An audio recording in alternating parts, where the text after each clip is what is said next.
मुंबईला असो किंवा जगाच्या कोणत्याही कोपऱ्यात असो आईची आठवण येतेच आणि लहानपणीची आठवण म्हणून मी बाबूला असं काही बनवून दिलं।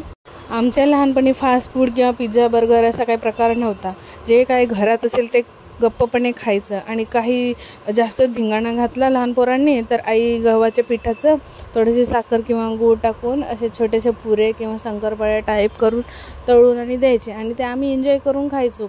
त्याच्या पुढे आम्ही काय बोलायचो पण नाही, आम्हाला ते पाहिजे हे पाहिजे। 1 रुपयाच्या गोळ्या किंवा एक रुपयाचेच आम्हाला काही खाऊ घ्यायचं असेल तर भेटायचं। त्यांची परिस्थितीच नव्हती तर कुठून देणार आहे ना।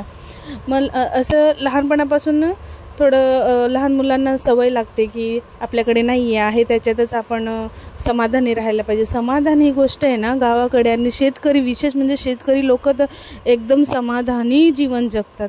मी हे बघा असं वेगवेगळ्या शेपचे तयार करून आणि एका प्लेटमध्ये काढून गरम गरम त्याला खायला दिले आणि त्याची सोबतच आहे ना बाबूचं खेळणं चालू होतं। तिकडे सगळा पसारा काढून त्याची खेळणी आहेत वेगवेगळी, जे पण जेवण बनवायच्या मुलींची खेळणी, परत त्याच्यामध्ये बंदूक टॉईज वगैरे काय असं वेगवेगळी सगळी खेळणी काढून पसारा काढून बसला होता।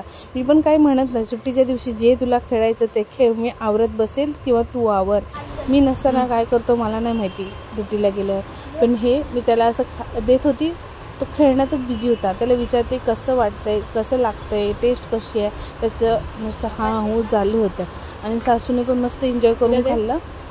तिलाही आवडलं, तिने पहिल्यांदाच खाल्लं असेल कदाचित, मला असं वाटतं। अच्छा लग रहा है, अच्छा लग रहा है क्या, इधर देख, अच्छा लग रहा है।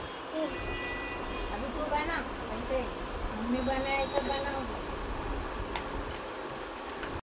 आता मला समजलं की त्याला आवडलं म्हणून, कारण एका पाठोपाठ सगळे अर्धी प्लेट तर त्याने एकदम गडप संपून टाकले।